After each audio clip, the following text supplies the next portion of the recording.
yeah. So We what here, are we the? live. We are live. Are we live? We're live. Okay. Well, Um. hello, world. Hello, There you go. universe. Hello, world from Hoth. Man, well, as I was How just many? saying to you, Deej, and I think I need to confess this to the world, not just to you or to John. I have become obsessed, and I mean obsessed. I'm not kidding when I say it, with East Coast webcams this week. I have been constantly looking at them and checking them and marveling at the sheer amount of snow that has been dumped on the Yeah. East Coast. And when I say webcams, man, I'm not just talking Boston. I'm not just talking Cambridge. I'm not even just talking, and I did try to find as close to you as possible. Um, I'm talking alpaca farms, donkey sanctuaries, Yeah. ferry terminals, all these different places, little high streets, little town squares. Yeah. And what's funny is when you click on the little thumbnail, it shows it from, like summer, right? So you've got a nice Yeah. picture of a beautiful lake, and then you click on it and there's a live feed, and where's the lake? I could just see white. Yeah. And that's it. Yeah. So That's cool. it's been a fascinating week. Yeah. It's like we were saying before. It's like this isn't unusual for us. It's recent years have been not. We haven't had snow like this in a few years. But we get it. It goes in cycles. It's like when I was growing up, I lived at the end of a cul-de-sac, last house in the cul-de-sac. So you came straight down the street with the plow and all the snowbanks went in our yard and our driveway. So it was like, go shovel that. And they were like 6, 7, 8 feet high because they'd have to clear the street. And then but what was great about it is you could build forts out of it. We used to have forts going through, like long tunnels and stuff. And you'd build a big room and tunnel to another room. And the funniest thing was, like, you'd hear a plow coming or something. They'd come to clean the road again, like even after it's all been done, but they widen and I remember us all we're all in there and doing whatever kids do inside a snowbank, and you'd hear of a plow and you'd like ants. You see these kids like, we're dead, get out of here, because they're just going to slam into it. It's like the snow version of Stand By Me in the Train, was it? Yeah, exactly. It's like, oh my God. I also remember we had my buddy Marky, who was Marky Genoa, and his house and he's a big kid. He was probably, he's probably 7 years older than me. So he was a big kid in the neighborhood, and I'm saying a big kid, like huge. And he steps out, and my neighbor, one of my best friends, Robbie, he's sitting on top of a snowbank. I see Marky come out from the other side of the cul-de-sac, put a snowball together, and he knocked Robbie right off the top of it. He flew through this thing. It'd be like going from center field to home plate.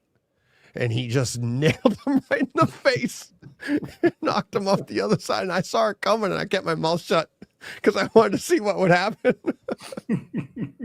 Oh, I love being a kid. Yeah, man. It sounds all kinds of fun. But I mean, again, as I was saying to you, we just could not have snow like that in the UK. Like I said, I mean, 5 inches of snow in the UK is everything shuts. There's no public transport. That's game over. Everybody stay home. If we got 2 feet of snow, which is what you guys have had, it would be like people saying there's a new ice age. We'd be like eating each other and flipping, and that's only like within an hour, let alone a couple of days. It would just be the end of the world as we know it. This country would cease to exist with 2 feet of snow.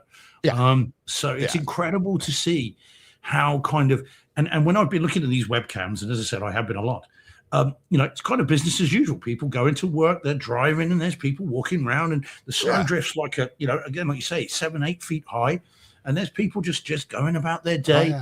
Man, it's incredible. And I mean, I've been in Boston in December. I've seen, how cold it gets and how much it gets, but still, it's a lot. Yeah. It's culture shock to people for sure. Like if you're not used to it, but like I said to you before, like John moving to Texas, he's used to this. He knows this stuff. And when he moved down there and they get like a ½ inch of snow and schools are canceled and the whole state shuts down for a ½ inch of snow. And he's like, what the hell?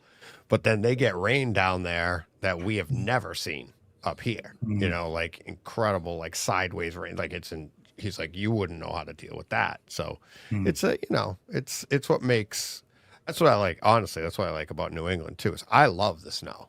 I love dealing with it. I love planning for it, like, because I go out, I got a shovel, and like I said, this storm here was just too big for me to keep up with, and my snowblower died. So with everything else I have going on, there we are Sunday morning. I told you we driving around taking care of stuff, but also hunting down the last snowblower in the region, and found it luckily, and it made everything a lot easier here. I saw one guy on Twitter who's quite a well-to-do podcaster, not like us, Deej, but he's quite a well-to-do podcaster. Yeah. And he was showing off a robot snowblower. Yeah. And he's just like, yeah, watch it go. And it kind of filmed this whole thing, and it's like a robot, it's like a Roomba. Exactly. Or like a vacuum Roomba for your driveway, and it just keeps on going. Or pool. Yeah. It'll like a pool vacuum, it'll do your driveway, and it just keeps going in the cycles. I got to imagine. So I've seen them. They're like 4,500. I think I saw them online, 4,700 bucks. But I got to imagine something like that would have to run like the entire time, because like the storm we just got, there were periods like that were like 4 or 5 inches an hour. So if you wait till the end for that thing, it would never get through it. It would literally go under it. It'd be like, okay, making the tunnels. Yeah, exactly. All the kids are there. So, but yeah, it did look quite cool, but it's a proper tank type thing. Yeah. And it did not look cheap. And again, he's clearly well to do, because not only did I check his bio, but his driveway's huge. So, what a flex. Oh yeah. Yeah. I used to know a guy who had a heated driveway, and he'd turn it on and it would melt the snow as it landed. But if the storm was too big, it couldn't keep up with it. The storm wouldn't, if it snowed that much, the heat couldn't keep up with it. It would just pile up, then make it icy. Well, icy, but also presumably then the danger with that though is that if you then do that, where does it all run off? Well, he had it off, it's going to melt, and then it's got to drain away somewhere. And he had a really steep driveway too. So his driveway had a pretty decent pitch to it, and it wasn't that long. It was like double wide and probably double, like you could fit 4 cars perfectly in it. And he had that, and it had a good pitch, like you'd want to set your emergency brake. So it was a perfect driveway for that situation. Like you turn it on and then all the water just runs down into the road. So even if it got icy, you'd turn the driveway on, but you would have to do it before the storm started, because it's not like turning on a light switch. It takes time for it to heat up. So wowzers. But they have technology like that for the roads. If you drive around here like 2 days before the storm, you'll see white lines in the road, and they're pre-treating the roads with this salt, or I call it a salt mixture, but it's a chemical that'll go onto the road, so when moisture, the snow hits it, just starts melting right away to get ahead of it, so people can still have traction and get home. Yeah, we've got gritter trucks here that go around that just spray stuff on it. But of course, at a certain temperature, it stops working. It's too low. It's so low that it just defeats the object. But again, that's rare here. It's not something that, happens a lot. So fortunately for us. But yeah, no, it's been fascinating. And, obviously quite a difficult situation. And if there's more to come, then eek. But still, I suppose more opportunities to stay indoors in the home theater and catch up with stuff. Yeah. I haven't had a lot of opportunity to be in the theater. I did get an opportunity Sunday. It was nice during the storm. That was when the Patriots were on, and apparently now I have to start getting rid of my Boston accent again, because the world hates all the Patriots fans because we're back in the Super Bowl. Oh, okay. Oh, dear. Right. Which is the other team? Seattle. Seattle? Yeah. Seahawks? Seattle Seahawks, yeah. Oh, okay. See, that's my knowledge done. Is it? Yeah, Seattle Seahawks. Yeah. They're probably, isn't it? I remember. Yeah, I'm pretty sure. I'm no expert. That was a good game, too. Okay. Well, a friend of mine is a huge American football fan, so he'll be. And he takes the day after the Super Bowl off every year because he's been up all night drinking. So he then takes the next day off. So he will no doubt be doing that. And I think he's a Patriots fan. Oh, nice. Think he is. There's the other one. Yeah, that's it. Yeah, from outside the region.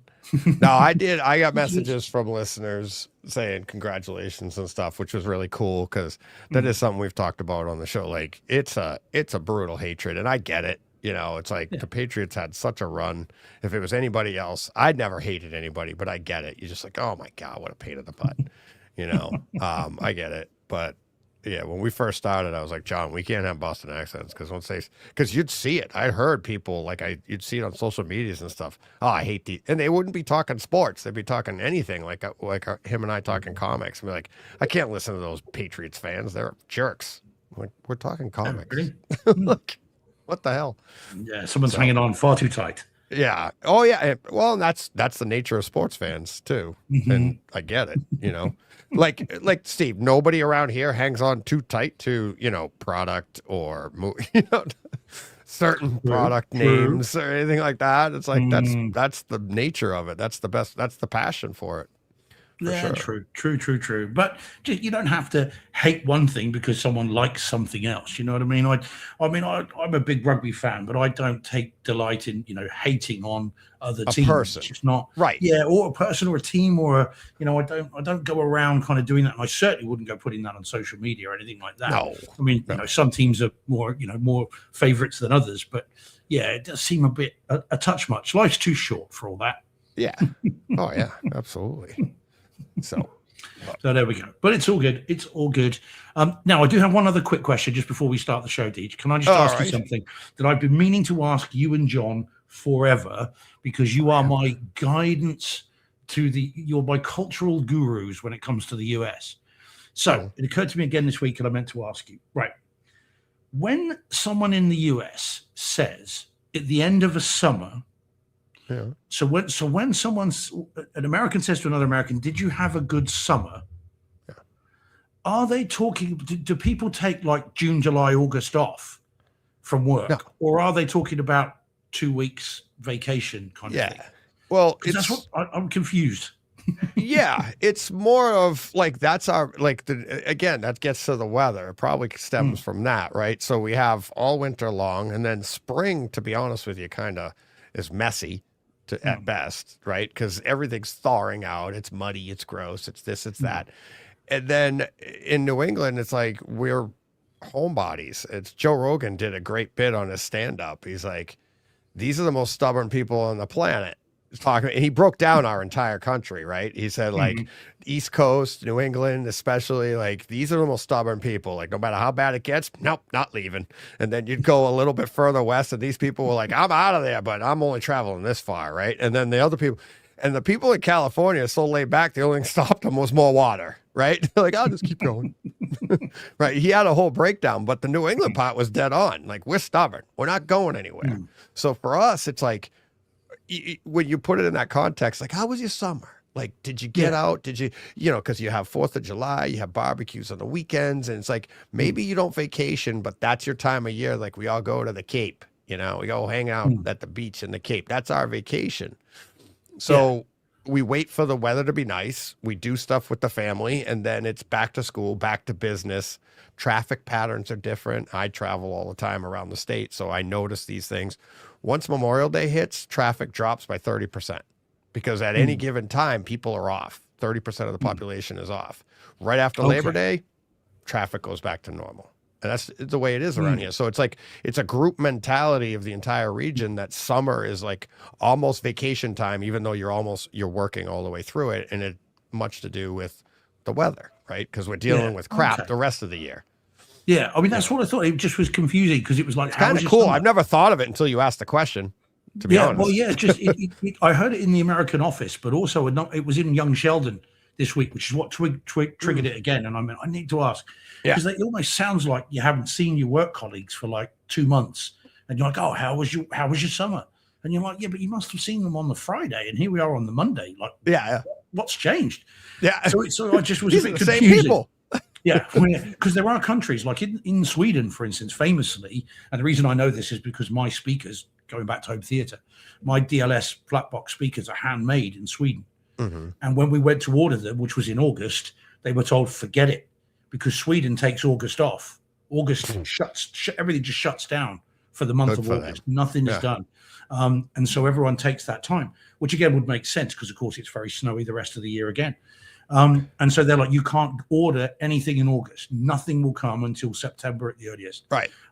So I kind of felt a bit strange hearing people say, "How was your summer?" Yeah. And I'm thinking, what? So what? You haven't seen them since June? But no, but clearly it means exactly what you say. Right. It's a topic of conversation, like, because you didn't ask, like, maybe you didn't talk to him all summer, but now it's like, hey, how was your summer?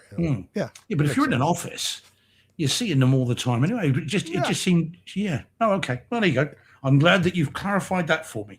Yeah, as best I could. I mean, that's my assessment of it. But yes. Yeah. You are my. But you're right. It's like, now that you say it that way, I've seen people like being at dealerships. I talk to people not like every day, but probably once a week, every other week.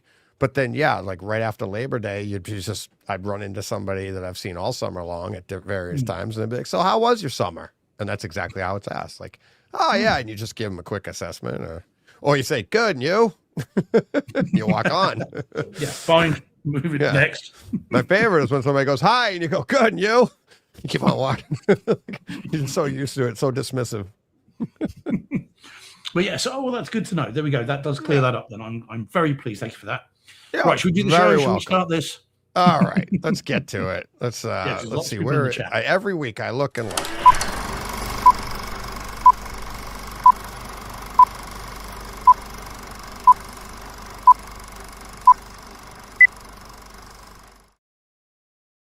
We are Brightside Home Theater.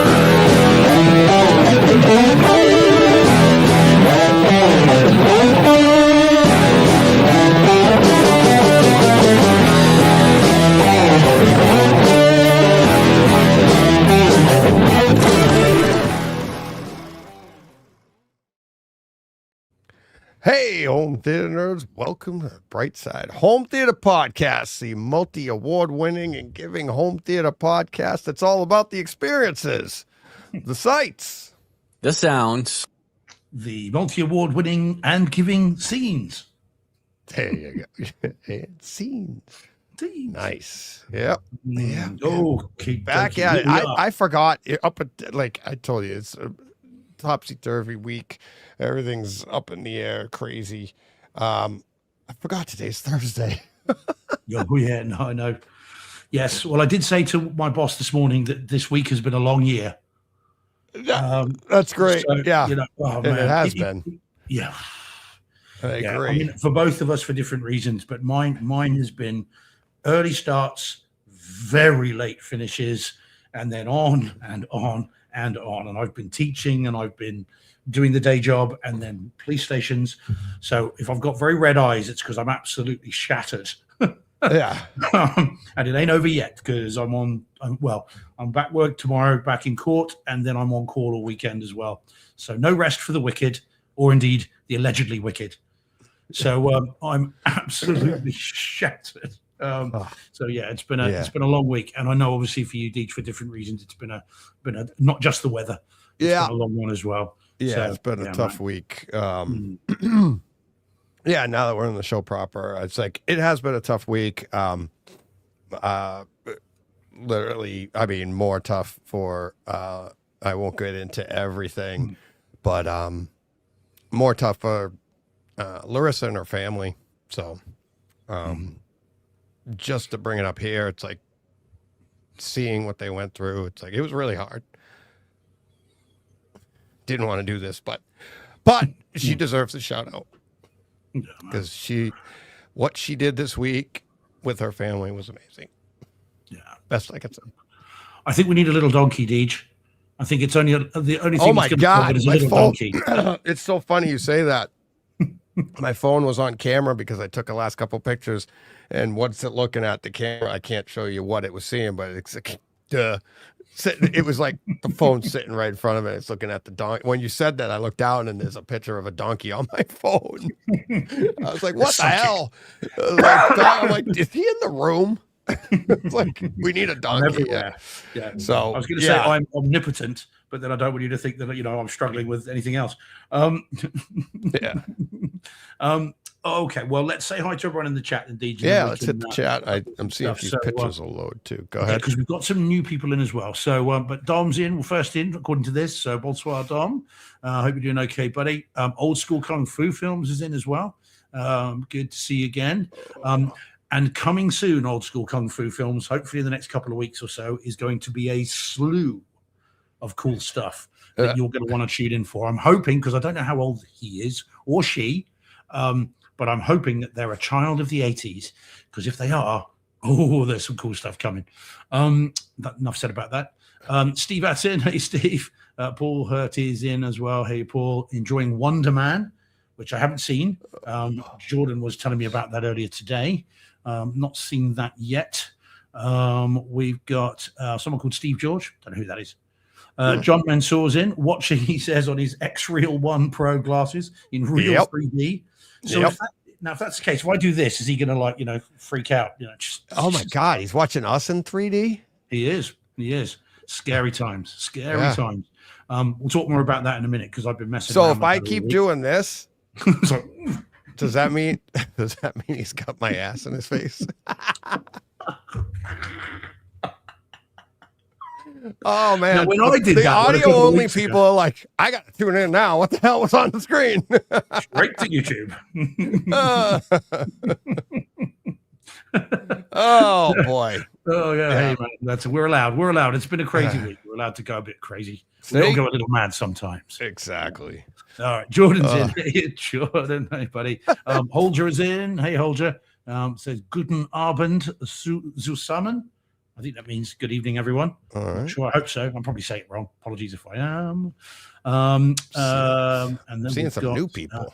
This is it. Yeah, no, I'm getting down to that. So Ariel Alanis is in. Blind Guy's in. Hey guys, Mikey's in, saying good to see you. Hey, What's up, Mikey? Yeah, I just waved the blind guy. He does accept our nonsense. He's back. I wave to him every week. Yeah. Who's in? Someone new? Hey, Hammett. Let us know who you are, because it's what we always want to know. So he's in as well. We've got now. I hope I'm saying this right, Deej. Do you want to say it in case I'm? Yes, at airhole_D. Huh?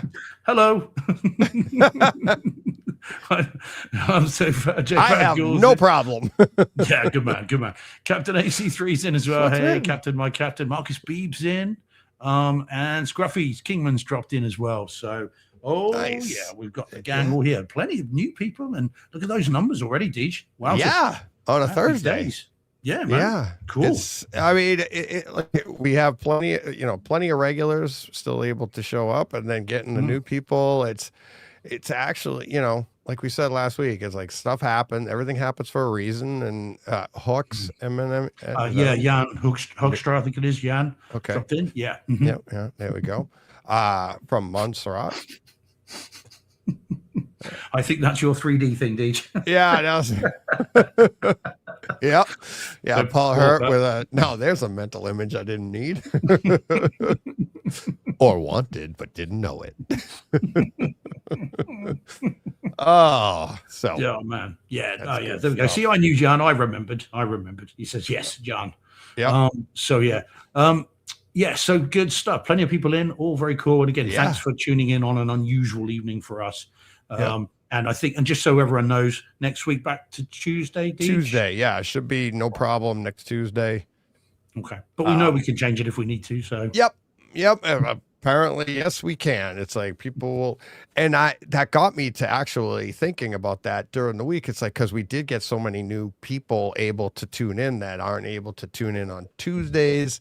And it's like, do we do that every now and then? Just not even for any not because we have to, but because it's like, hey, we move it. We'll do the only night we wouldn't do would be like Friday, because that's the day it has to come out for anyways. But we could do Monday, Tuesday, Wednesday, Thursday, and then rotate it around so that people can, because it's the live show. I mean, it's nice to have the staple, but at the same time, it's like it gets new people engaged, and and it keeps everybody on their toes. Yeah, like we did with the First Blood Takeover Tuesday. Just go live for the hell of it. Yeah, that was our last Takeover Tuesday too. and we still haven't even announced or talked about the new one we're going to do this year. I mean, it has been a hell of a year so far, so it's been brutal. But John, our buddy Steve Brock, I should say, Steve Brock, texted me this while we're talking, and we're talking snow. And he said priorities. He's in Texas, isn't he? Yeah, he's in Texas, and it's like it's so cute. He shoveled that 2 inches of snow he got because it's tough to get through. It's like, but see, Brockstar Cinema is upstairs in his garage, so pretty cool. Pretty cool. Yeah, it is. Yeah. I mean, like you said, I'm fascinated by it. I have just been addicted this week to these things. I may now not be able to stop. So whether weather improves, it'll just be a bit disappointing. Spring will be here soon enough. You'll have no choice unless you're going to follow webcams in the Arctic or something. Hey, we've got to find those penguins and try and persuade them to tune in. Yeah.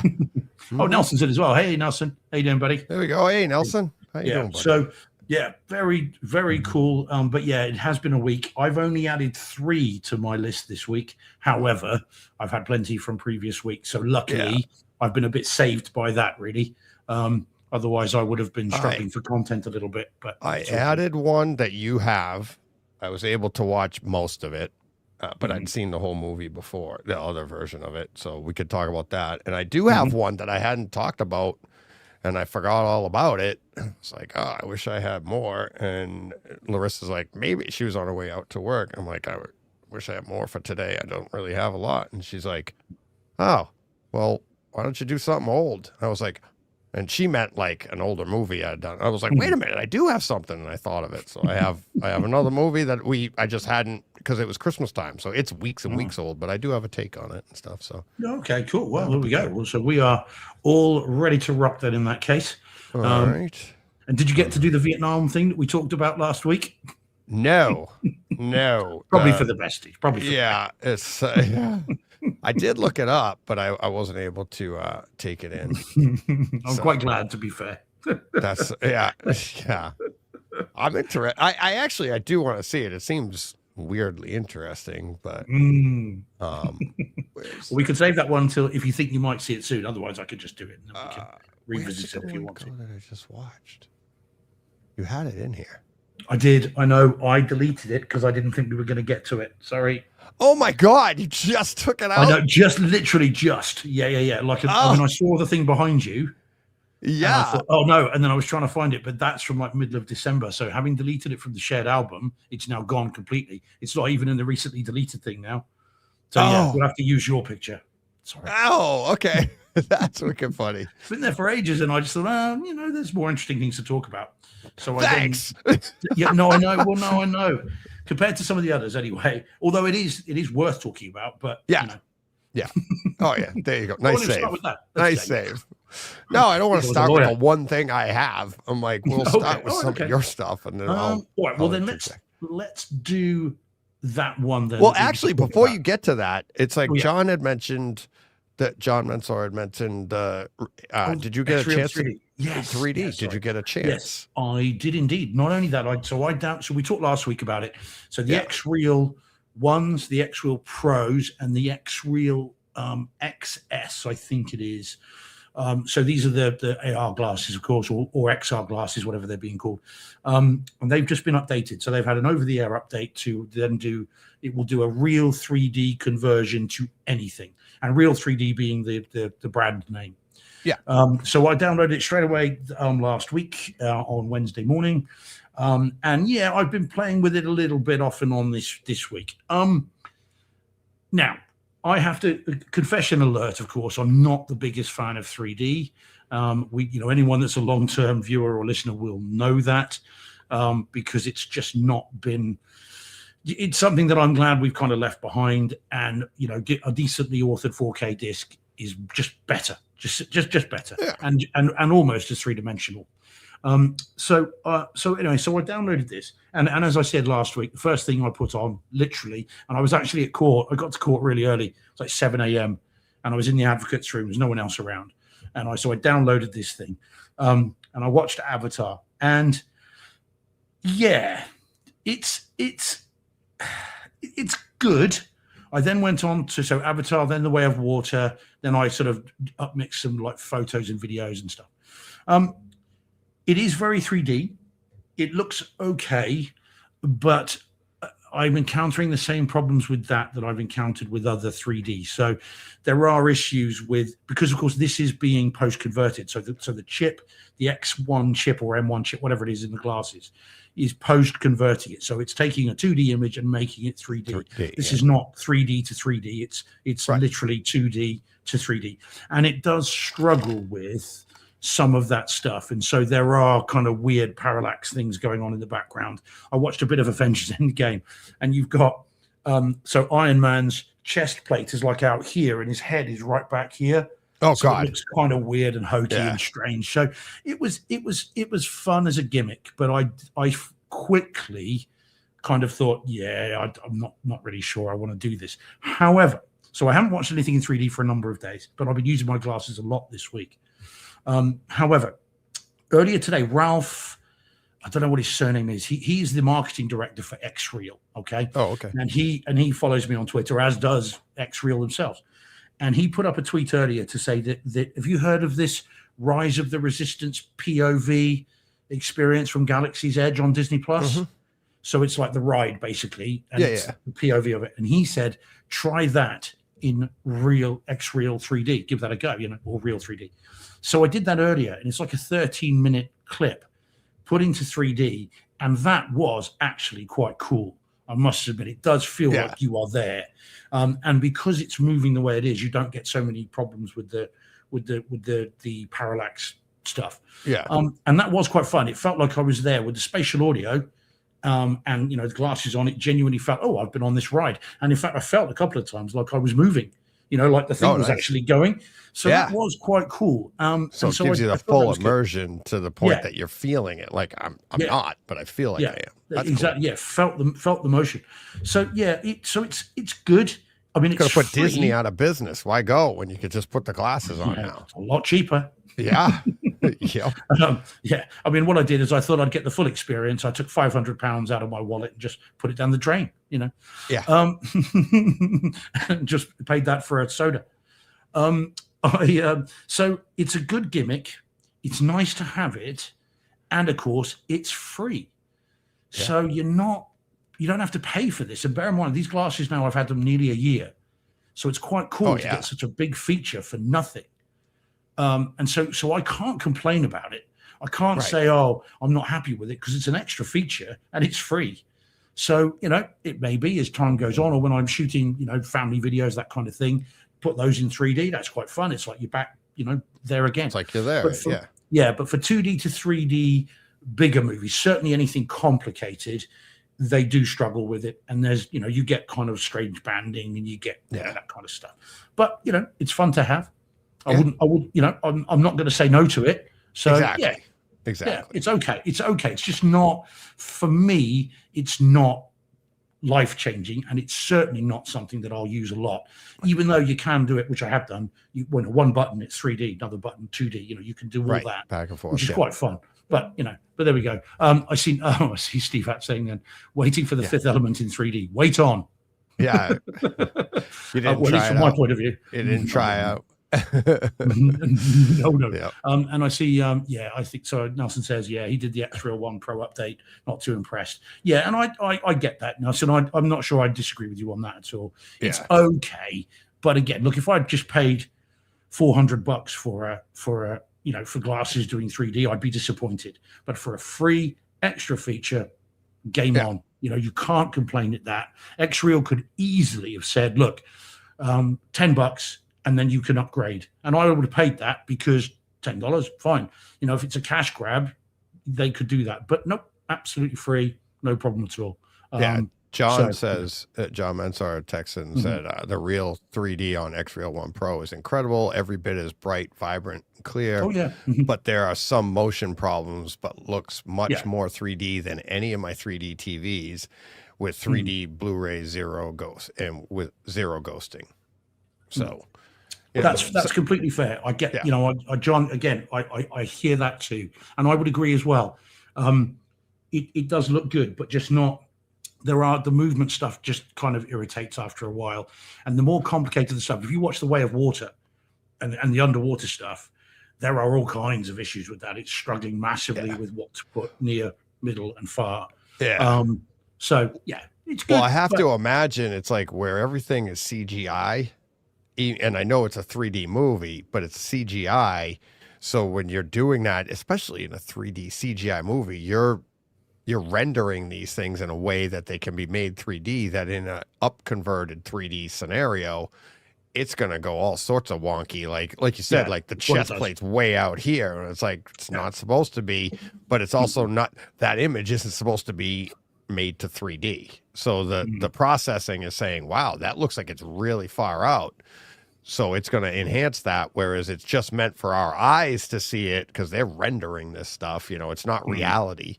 So it's, I can see how that could happen. Yeah, especially with that kind of material. Well, you should, if you want a little bit more reality with a little less CGI, you, report back next week on like Schindler's List. You know, that's the movie that needs to be seen in 3D, right? Yeah. It's the way Spielberg meant it. No, man. Yeah, quite. It's but as I said, and again, I think we have to acknowledge that, you know, they could have charged for this very easily. And how often is it the case that technology that's a year old gets a new feature like this for nothing? Right. You know, Apple respectfully would turn around and go, right, you can buy a whole new set of glasses to get that. Yep. We're not giving you this for free. You can damn well buy those. You know, they're not turning around and saying, "Oh, it's all free." Pretty cool. Yeah. So it's just, you know, it's just good of them to do it. They didn't have to, and you know, fair play. And that way, if you like it, you got it. If you don't, you never have to touch it again. Yeah. Oh, and they've changed the UI as well, which is quite fun. Took a little bit of getting used to, but yeah, again, we keep saying it, DJ, I know, and people must wonder if we're not sponsored by them. Oh my God. Yeah. But again, what is cool if we were sponsored, we both have the same. I have the Ventures. You have those. We just love the glasses, the idea of it. They're both great. They both do things differently. Like, well, I shouldn't say do things differently. I mean, like watching movies, I think they're very, very similar, if not damn near close to the same. But I think the Ventures are more for gaming and full, like on, you know, multimedia stuff that you can do, like you can build a wall like this, whereas your X1 sounds like they're more for like, these are the movie watching perfect stuff like that. So yeah, but they are cool. I mean, and again, we keep saying it, I know we do, but it's just cool to get the message out there, because I know before I bought these, I was umming and ahhing about it for ages. I did not know whether they were really good. The idea of having a fully kitted out massive screen home cinema literally in your pocket is real. You know, crazy. It's bananas. And I've seen a whole 2 seasons of a series this week entirely on the glasses, and you know, enjoyed every second of it. So it's very, very cool. And you know, anyone that's interested really ought to, you know, go pick them up, because you know, it's if you're moving around a lot, you can't go wrong. Oh yeah. And I've been using them at work. Watching different things, you know, I haven't done a movie in them in a while, but yeah. Yep. Yeah. They're awesome. All right. Oh, actually, one other thing, Deej, while we're doing a little bit of, you know, parish notices. Have you seen John Thompson, his issue with Criterion? Oh, lost Deej. So he has gone. This has happened before. Hopefully he'll be back in soon. There has been, I was just about to say, there have been issues you guys may have seen on social media, that there have been apparently issues. Right, back, Deej? Gotcha? I'm back, and I swore. Keep me on my toes. I just swore. It was quietly, because this audio, if you ever listen back, my audio doesn't stop, right? So I keep talking, and it goes right over you. And in this one there, I just went... like whispered it, and then I realized, like, oh, I'm still on. But anyways, you were saying John Thompson, and then I hung up. Down. We're not hearing anything. Had an issue with Criterion and the Eyes Wide Shut release. Yes, that's a few weeks old. Yeah, he's been going on this week. I think it's still rumbling on. Oh, okay. They haven't responded to him, and he's got a bit annoyed about it. So he has then done another lengthy Twitter thing about it. But what's funny about it and why I mention it, and look, John is someone who has forgotten more about mastering and post-production and the way these things are done. He's forgotten more than most of us would ever know, I would say. Yep. And I appreciate maybe I'm just talking about myself, but nevertheless, it is the case that I think that's how it is. And what's funny is, so he does these lengthy tweets setting out all of the issues, very clear, very detailed. And the number of people on Twitter, including someone who I sort of had a short discussion with, just saying, "Oh, you don't know what you're talking about. You don't know. You've got no clue." And you're like, "It's in his bio, mate. Type it into IMDb. You'll see this. His expertise." Yeah. So absolutely crazy that people just deny it. Mm-hmm. Just won't have it at all. And presumably haven't even seen the Criterion thing of it yet. But there's no doubt John has. Oh yeah, yeah. And him and I have gone back and forth. You don't have to agree with him. No. But you have to respect his knowledge, where his opinions come from. And I'm lucky enough that, we went back and forth a lot, and to the point that even you were like, I would have blocked him by now. But it was good though. We had some great discussions, and opinions on both sides were changed. And he's as much as it appears on social media, like he's just closed-minded and, stubborn. It's like, no, it's like but he's just a person that he knows what he knows. He knows why he has this opinion. And trust me when I tell you, you can change his opinion. But you're not going to change his opinion by telling him he doesn't know what he's talking about. I'll tell you that straight up. No, you shouldn't change anybody's opinion by saying that, right? Be like, oh, you don't know what you're talking about. Oh, I don't? Okay, you're right. It's like, that's not how it works. Right. Oh, silly me. So, but you can change his opinion, and he is open to that. And I give him a ton of respect for that. And Steve knows exactly what I'm talking about. And he does too. It's like, he's a great guy with his wealth of knowledge, and people go at him because he's not afraid to back down with his knowledge, and I wouldn't be either. It's like, to be honest with you. Well, especially with particular, I don't back down, and I got no knowledge. Well, stubborn people again, Deej. Exactly. If Rogan says it must be true. But yeah, no. So his issue with it apparently is that it's not mastered properly and with the full Dolby Vision and all that stuff. I mean, if anyone wants to see, find his tweets. It's at Johnny Focal on Twitter, and it's all in there, and he can say it much better than I can. If I remember right, it's an inferior Dolby Vision version. Yeah, and that's his basically his contention is it's like it deserves the full Dolby Vision treatment, and people are going at him, going, "It looks fine," and he's like, "I'm not even talking about that." But don't get me started on that. But that's what I remember from it. It's like, no, this is a movie that deserves the full 12-bit Dolby Vision treatment that and a lot of people will never get the benefit of that. They don't have a system to take advantage of that. I don't have that system now. But he's not wrong, right? It's like, it is an inferior Dolby Vision version. Nobody can contend that. It's just the people are going at him talking about, it's just fine. It's, he would, was it Kubrick would have loved it or whatever. It's like, oh, no. It's like, he's not, it's that people are misinterpreting stuff and Well, yeah. And of course, John in particular with any Kubrick stuff, I mean, he worked with Kubrick. He has seen Kubrick's own version of Eyes Wide Shut. He's seen the actual, the original cut of it, the work on it. And is in the perfect position to say it's not how it should look. It's looked better, and it can look better, and it hasn't. Yeah. So I know he's had some grief this week from various idiots.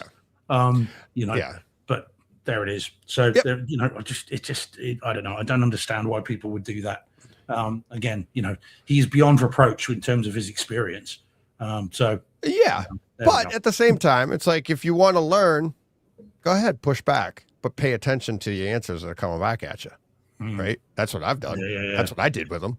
And it's like, I learned a lot from them. And it's like, but it's, you can disagree with him, and but when you disagree with anybody or anything like that, it's like, say what you want to say and then listen back to what he's saying. Don't just dismiss it, because sometimes you're going to be able to learn what he's talking about. Take the argument out of it, take your ego out of it, and say, what's going on here? What is he really talking about? Why is he talking about? What's his stake in this? Has he got any money in the game? Is he worried about it? Like, no. He literally has no money in this. He has nothing. His stake in it is the art. Really is what it is, exactly. right? Yeah. There's zero motivation otherwise. So when you break it down to what people's motivation is, what are you doing? You know, and when you see people come at them in that way, or anybody on social media, when they come at you and they start telling you, you don't know what you're talking about, they start calling you names. It's like, well, I just dismissed that right off. It's like, what's your motivation? You just want to tear somebody down? Why? Like, think about it. Like, what are you doing? Like, why don't you just read what he has to say? And if you don't agree with it, move on. Why? And I actually wrote that once recently about him. Like, what are you doing? Why are you coming at him that way? It's like calling him names, saying all this gets nothing anywhere. And what are you doing? You know? Yeah, no, fair enough. But there we go. Alrighty, right. There we go. So okay. So should we do the one? I think Dom asked the question earlier. Was it Dom? So, did you highlight it or something? I didn't. You know what? I forgot. Let me see. It should be highlighted. I think we can hit it with the. We can star it, but I'm not sure where. Oh, there we go. Got it there. Is that it? Yes. There we go. Shall we answer? Oh yeah, I have to add the screen again because I dropped out. So here we go. I have it all queued up and ready to go, but I didn't have it. Just for you, Dom. Just for you, this one. Yeah. There we go. So and away. Okay. Right. So an adventure 65 million years in the making. Pretty sure I read that somewhere. Yeah. It wasn't this movie. No, it wasn't quite. Yeah. So this then is Primitive War.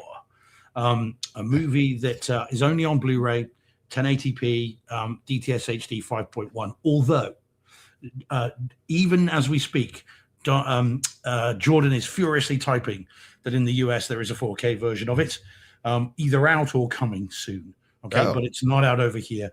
So I've only got the Blu-ray. And Dom again, sorry. Jordan and I were going back and forth about it, and he was saying, look, I'm going to import it, so I'm not going to buy the Blu-ray. But because I was not sure about whether I was going to like this or not, I thought, well, I'm not going to spend £25 on it or more to import it. I'm going to just buy £15, buy the Blu-ray, and let's see how we go. And I see TSG enjoyed it. Yeah.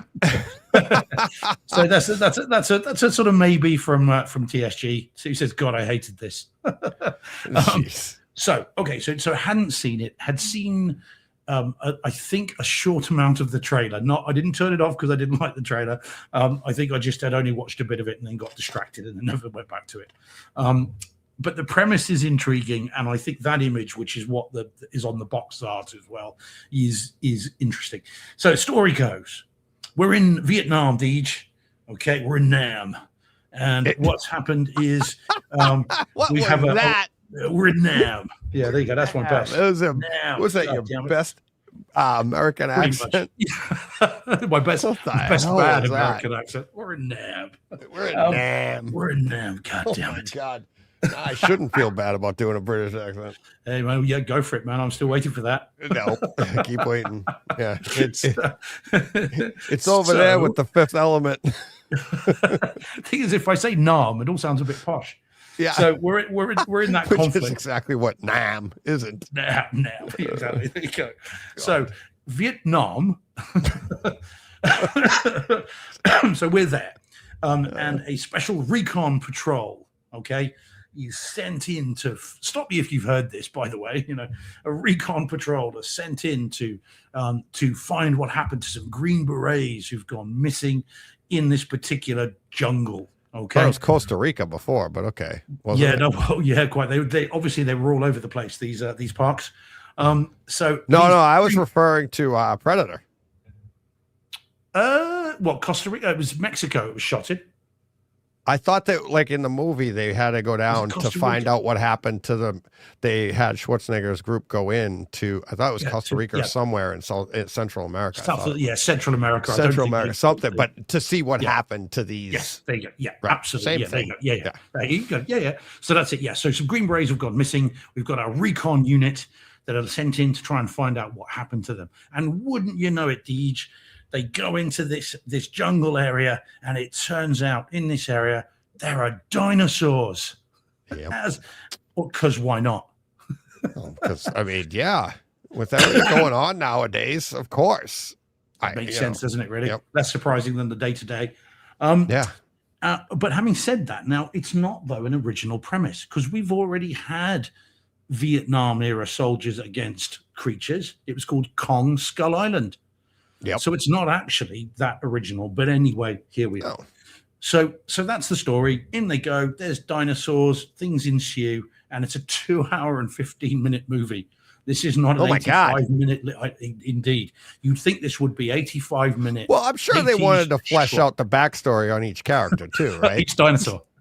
Each dinosaur, what their family was like, why they're so angry, why they want to keep eating people. Yeah. Come on. What's your motivation? I want the outtakes.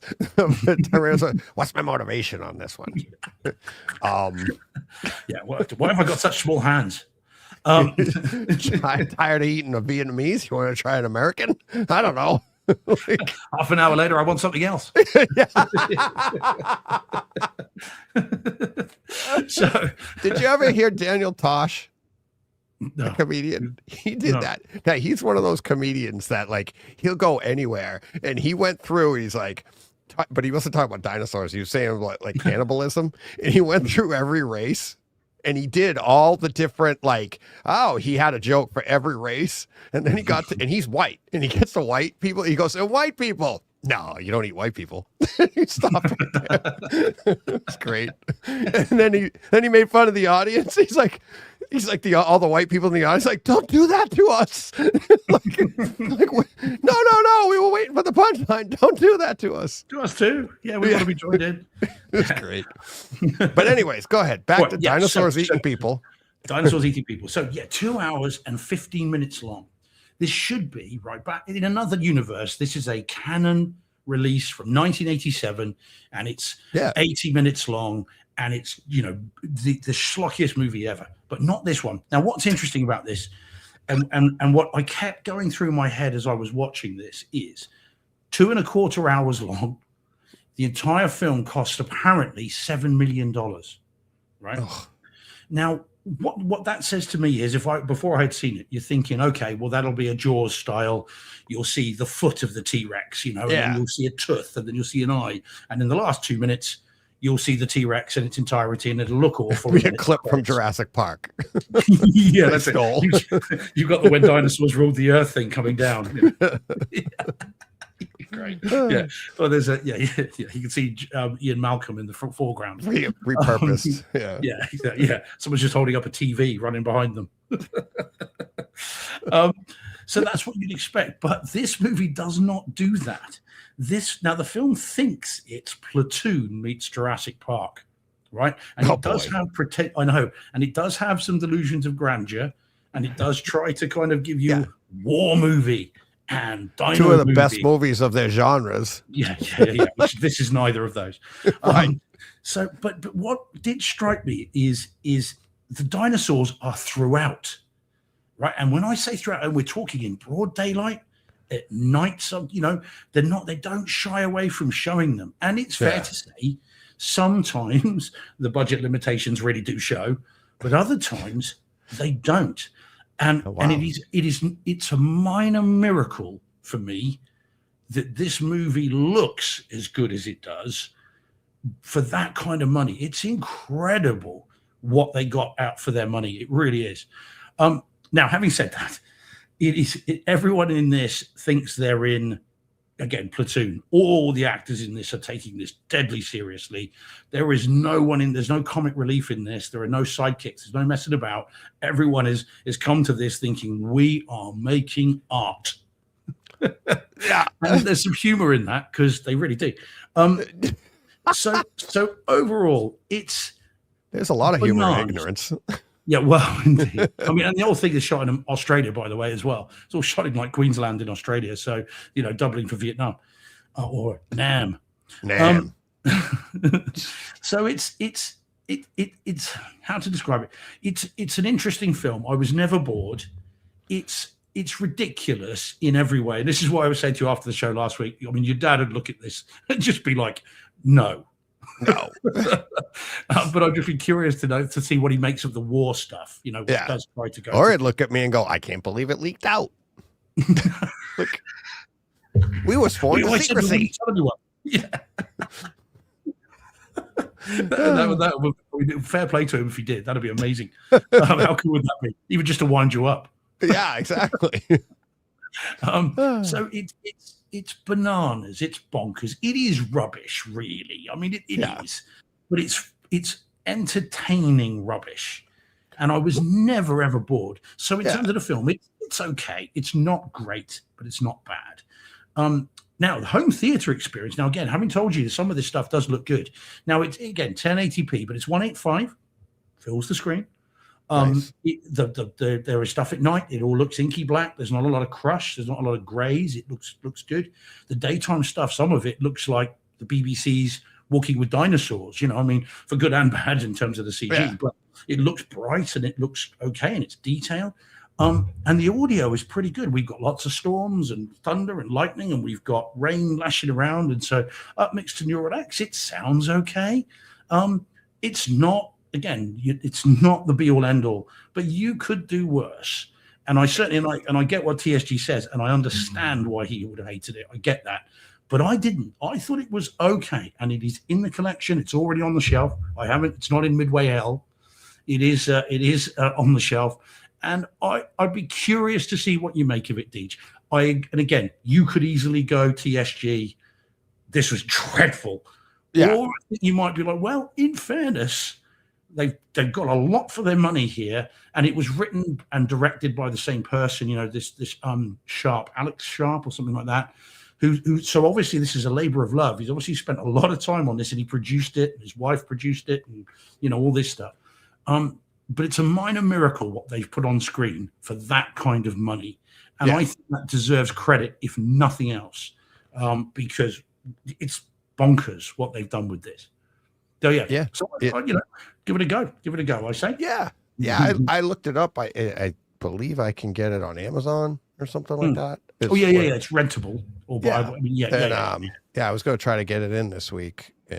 But we had a lot of people talk.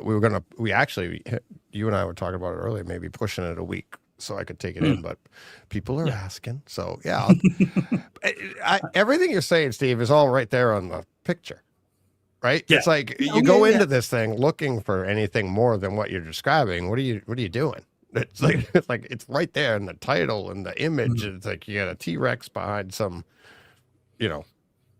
military people. What do you, I mean, it's, you got to leave your brain at the door for something like this. So, well, it's apparently based on a series of books as well. I thought you were going to say a true story. I was like, what the hell? Who could say? It was based on true events.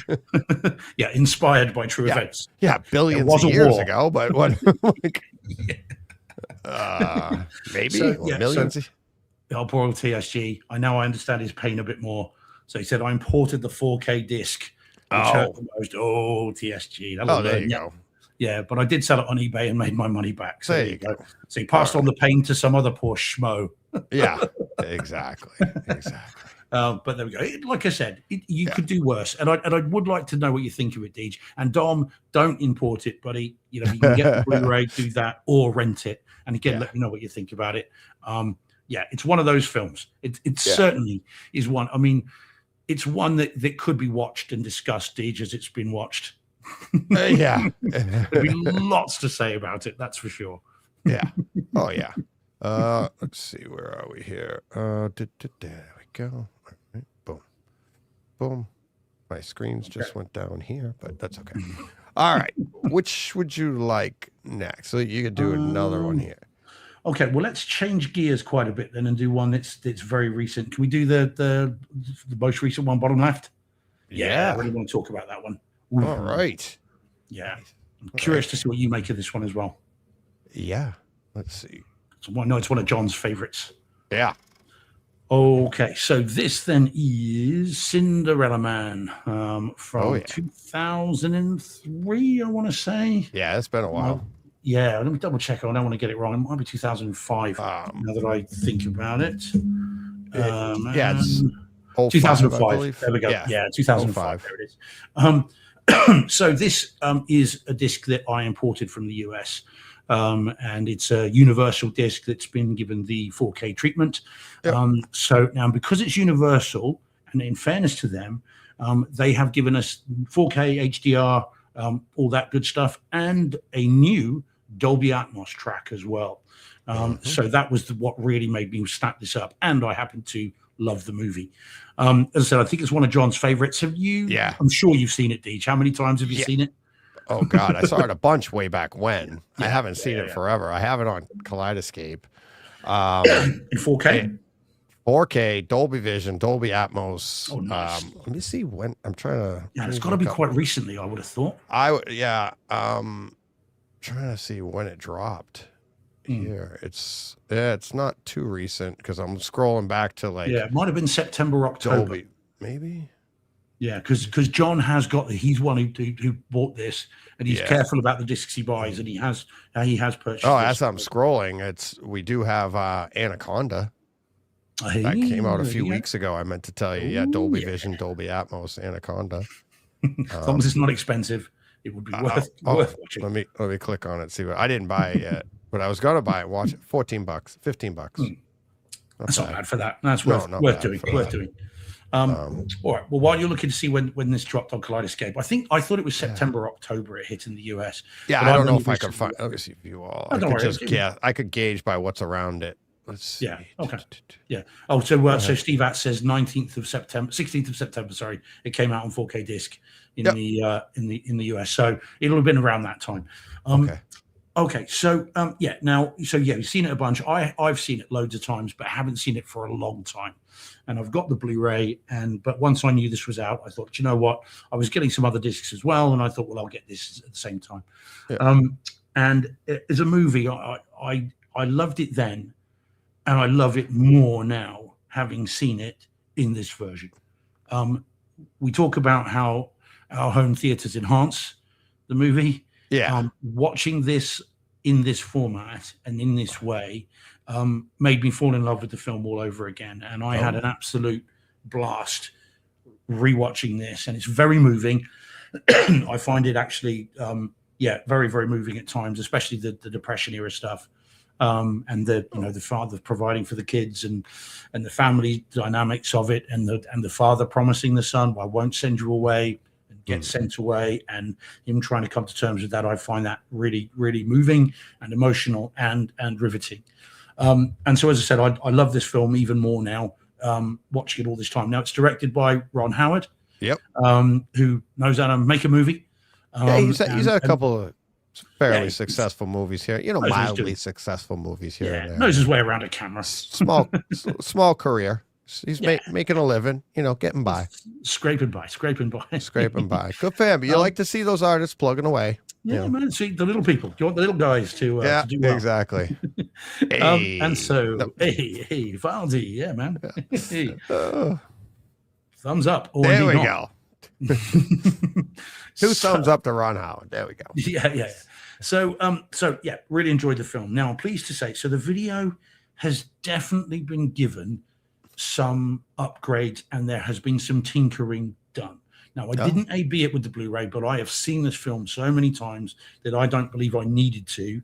It is definitely sharper. There is 100% more detail. And if you're in any doubt, watch Paul Giamatti's suits during this film. Whenever he's got a suit on, look at the stitching and the individual little details on each jacket and tie and shirt that he's wearing.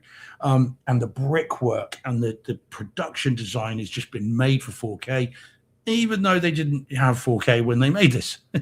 But it really does bring it all out, and it looks just stunning.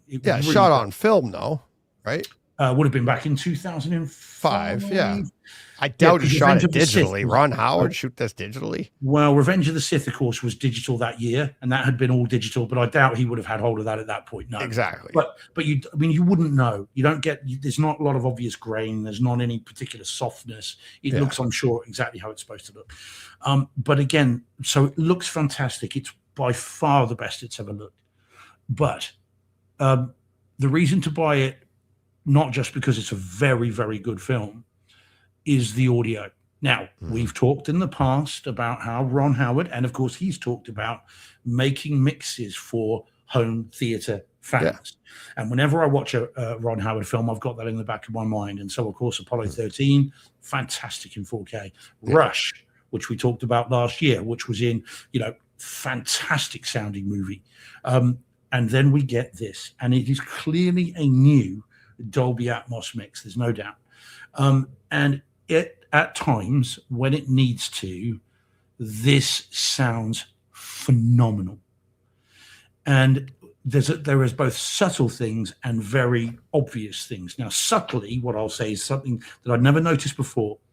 So at the start of the film, he is a ham and egger. He's a sort of up and coming. That's an American phrase, isn't it? And he's an up and coming journeyman. He's okay, but he's not great. And so for the first kind of, I don't know, maybe third, maybe sort of moving towards 50% of the film, he is someone who's down on his luck, who has passed him by. And so when he's throwing punches, they sort of they thwack. They just sort of thwack, and so you just get this kind of light kind of hit. Okay. But eventually in the movie, he then begins to train full time.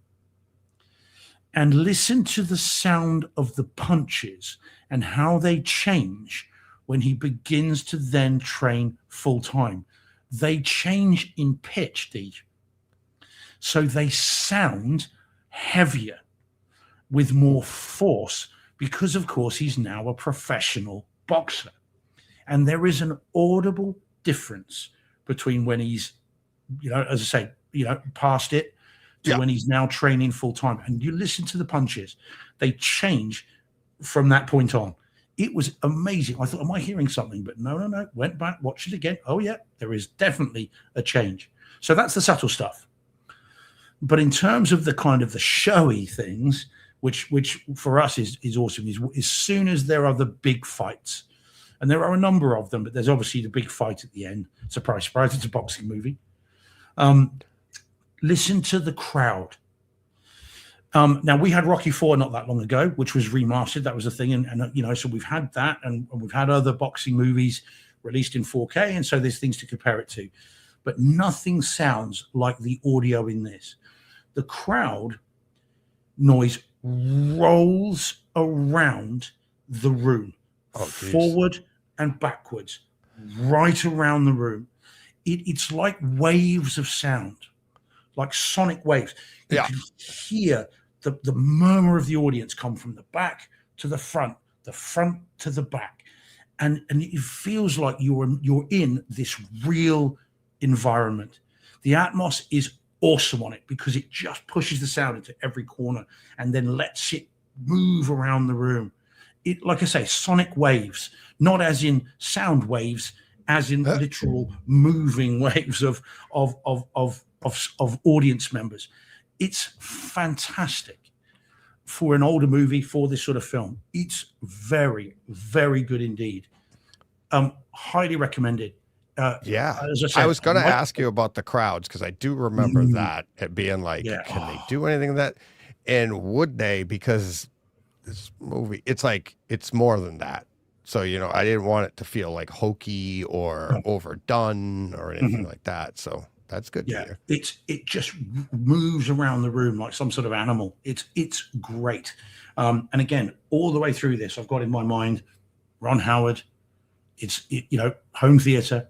We're going to give you what you want, even if you don't realize it's what you want. And this is it. It's very, very good indeed. I do recommend this. It's well worth seeing again, Deej. I mean, I know, again, we've all seen it lots of times. Yeah. But it's emotional. It hits differently in different stages of your life. But also, I think this particular version pushes it to into another level. It's really good. And okay, it's not entirely historically accurate, but then what movie is? Okay, I mean, I've been reading again IMDb saying about the family of Max Baer, who's the bad guy. Yeah. Took umbrage saying, look, he wasn't like that. But then, of course, they would say that is his family. But yeah, so there are some liberties taken with the truth. But it's a drama. Just enjoy it for what it is. Yeah. And I think it's very good. One of Howard's best. And I think I agree with Jordan. It doesn't get talked about enough in his kind of body of work, but it should do because it's great. Yeah, really good. Cool. All right. Cool. All right. Looks like another one on the list for me. Well, you got it already as well, so it's just a case. Yeah, I already have it, but no, to put on the list to watch. Oh, you don't have to cha-ching this one. You've already No, cha-chunged. already chunged. Yeah, so we're getting in trouble. So, all right, let's see. What do I got? Let me bring up my old one from. I can't even tell you when I watched this, how long ago it was. It's when it dropped on Kaleidoscape. Oh yeah, it's out here Monday. Is it really? Yeah. On 4K disc on Monday. Yeah. Do you want to save it? I want to know if it's any good. You might save me some money. I'm not saving you money. Okay. All right, but we'll do it twice. All right. Yeah, I can't. on, I give you what I think, and then you can. Here we go. I was going to say I was surprised you hadn't done this because I remember you I think Christmas came. I think we talked about everything else. We were. Steve, when was the week we were at a loss for stuff to talk? Never. Exactly, never. And we took a week off. So, well, we didn't take it off, but we weren't here for a week. So, all right. All right. This is the sci-fi classic, maybe? Would you call it that?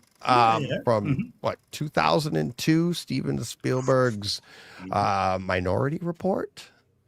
And it got 4K Dolby Vision, no Atmos. It's just DTS Master Audio 5.1. So I upmixed that. And this movie, I wasn't expecting a lot going into it. I have always liked this movie. I've always loved this movie, to be honest with you. And it's going to be weird. I'm prefacing it with, I've always loved this movie.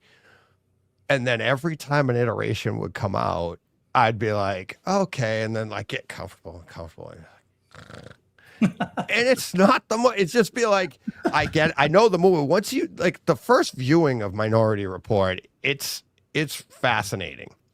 But once you know the story and you know the ending, it's like, okay. And the CGI is such is what it is. It was groundbreaking at the time, if you will. It was, or jaw-dropping, whatever you want to call it, right? And then in on every viewing, you'd be like, oh, okay, yeah, all right, yeah, I get it, yeah, I know the story, and I would want to be hooked to it, but it just wasn't there until this one. And it's like I saw it for the first time again. For a movie from 2000, what did I say, 2002, something like that, yeah. right? Early 2000s, if that's right. And it is stunning because if you remember this movie, and I know you've seen it a few times, right? So you're seeing it again probably next week when it comes out. And I'm going off right now. I haven't seen this in a month. I'm just remembering what I thought. I know I got interrupted in the middle of the movie because of work or whatever. Had to go. I couldn't wait to come back and watch more. There was, I think Joe and I were in a conversation about grain because he's using cameras, real cameras now, and I'm teaching him about grain and like different films you use to get different grains and stuff. That was in this. You watch this movie, there's some great grain in it, and you're like, it's a high contrast movie, so the blacks are deep, but there's remember there's like blooming. Like the way he shot it, it's like, and it's kind of, I don't know if he did that on purpose of like to hide some CGI or it was a shooting choice, because you can do stuff, especially back then. It's like, okay, this, because I could see how that would happen. Like, okay, we got to CGI this. And like, yeah, but like, Steve, when we do that, it's going to look this way. Perfect. I'll shoot the whole film that way. Oh, okay, there we go. And it works, right? So I could see that. I'm not saying that's what happened. I'm just saying, like, you could see something like that. But the darkest darks look fantastic. The brightest brights look great. The blooming, the colors, the vibrancy, everything is just so well enhanced. And the grain that is supposed to be there is so well enhanced with the Dolby Vision, or HDR, whatever you're using, that I was fascinated throughout. And where, like, I do already know the story, now I'm paying attention to, I could pay attention to stuff like that. I could pay attention to the pictures and stuff, the picture quality and everything. The no Atmos upgrade or anything like that, but the sound, I don't know if it had a new mix or what it was, but it was very engaging. Always has been engaging, like the chase, their hover things when they come in and he's at the playground. I remember that. The way that all goes down. Yeah. The silent scenes where it's a little bit quieter, where you're waiting for the next thing to happen, those all well enhanced with this. What about the little critters? The little spidery robot things. They always and lifting up his eye. The detail in those eyes. Thank you for that. It's like, oh my God. Remember he submerges himself in the tub and under the ice bath, the water, and the room for that. It's there's a lot to take. You will, if you like the movie, I think you're gonna like it even more. I think this new version of it, the new enhancements, the Dolby Vision, the 4K HDR, I think you're really, really going to be impressed. I know I was. I couldn't get enough of it. And that's why I opened it with, like, at times I'd be like, I just really like the movie, but it was hard to get into. And if I had thought of this earlier, I probably just would have rewatched this before the show instead of doing what I did and watch something else. That would have been like, because it was that good, and it'd be fun to have even more thoughts at the forethought, right? Be like, oh, and then this scene, and then this scene. But it is that good. So I'll be really interested to hear what you think after seeing it fresh, and we could talk about it, and I could go, yes, that scene too. Yeah, it is that good. Or you're going to come back and go, DJ, you're all wrong. No. It looks like garbage. no, man. It's it's interesting. It's taken so long. I mean, Jordan says there because there are different distributors in the UK. Yeah. I'm really looking forward to getting hold of it. I do like the movie. I quite a bit actually, and it, obviously the legal side of it's all a bit. Oh, it's fascinating. It's a bit, so it's different. But I do like it, and there are some nicely icky moments that should look absolutely awesome. So looking forward to that. And there are lots of overhead stuff. So the Neural X, should be very cool. So, I found more detail, more detail in the costumes and in the, like, when he's in the in the slum parts where he's like, buying the drugs or whatever he's doing. It's like the shadowy areas were way, way more detailed.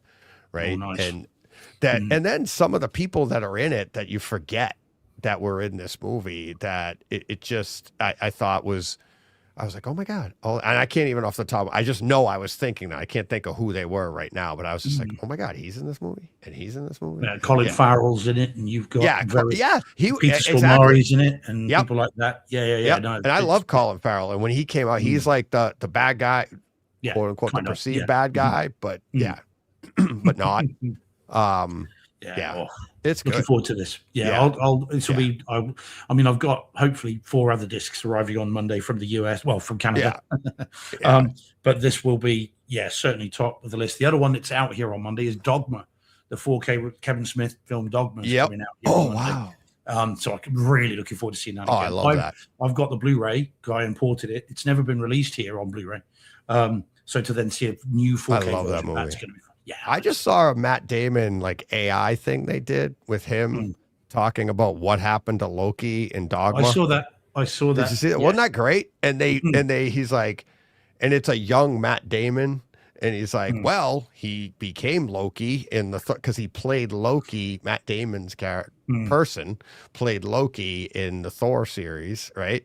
Yeah. But then they also worked in the Bourne. He was like, Loki was born again in the Mediterranean. I thought that was so cool to do that. That was some real creative writing there. Yeah, it's great. Yeah, no, I absolutely love that. Yeah, you knew Jesus, knew him. He owes me $10. Yeah, I'm not going to quote it directly. But George Carlin. In that. Yes. Yeah, he was awesome. Yeah, I'm really looking forward to watching that. Yeah, I love that. I hope it comes out. I hope I get that on Kaleidoscape. Let me see if it even exists. It's been out there for ages on Lionsgate. They had it before Christmas, like early December. So I mean, I'm amazed it's even come out here. Really, it's quite a surprise because, like I say, they never got the physical Blu-ray here, and it was out of print in the US for years. But I have a copy of it. Okay, yeah, 4K HDR10 with DTS Master Audio 5.1. There we go. That's the one. Yeah, that one I am looking forward to again. I do like that film. And it's they one of Kevin like Smith's best. Yeah, and Affleck and Damon did that for like nothing. Oh yeah. For him. Yeah. Because they're like friends with him, and they're like, and they were huge at that time. They were like the big thing, like the Good Will Hunting guys. Well, you know that Kevin Smith produced Good Will Hunting. He was one of the producers on it. Yeah. So he was one of the ones who shepherded that through it getting it greenlit. So he's been friends with them forever. I did not know that. Yeah. If you look at the Good Will Hunting, he's got a producer credit, not even an exec producer, a producer. Proper job. He's one of the people who shepherded it through. And obviously Affleck, he's known since Chasing Amy, so he's the one, and obviously Mallrats and things like that. So he was shepherded that through, and of course he had a contact at Miramax because he knew Harvey Weinstein. Less about him, the better now. But back then, of course, he was quite the producer, and so that's how Kevin Smith then knew them. So hence why they were happy to do this for him, because he gave them the thing. So yeah, but there we go. Very very cool. I am looking forward to that. So out on Monday anyway. All right, and that's all because of Minority Report. I don't know how we got there, but that's out on Monday as well. That's right. That is correct. That's how we got there. Thanks for keeping me up to speed. Yeah, man. All good. On the show that I'm supposed to be running right here. Yeah, man. All right, I'm steering the ship, and I don't know where we're going. Remember this when we get to the end of the year, and it's the co-host award. Correct. Co-pilot, apparently. It's like just telling you, John will still win it. Yeah. Yep. Yeah. Let's see. What would you like to hit next? Let's do something different. Let's do the one beginning with K at the top there, next to the red one on the right, because you're going to have a great perspective on this. Me? Yeah. Okay. Of course you are. Of course. Your favorite comedy being Dumb and Dumber. Oh yeah, I love this one too. Yeah. Oh yeah. And I haven't seen this in forever, so you're probably gonna drop some one-liners, and I'll be like on the floor because this movie's all sorts of inappropriate. Yeah, well, quite. I'll be careful about my quotes. Yeah, I was quoting a movie, I swear. So this, then, ladies and gents, friends and neighbors, is the what year was it? Let me double check because I do want to make sure. It's 90. 96. Yeah. Is it that old? So it's 30 years old this year.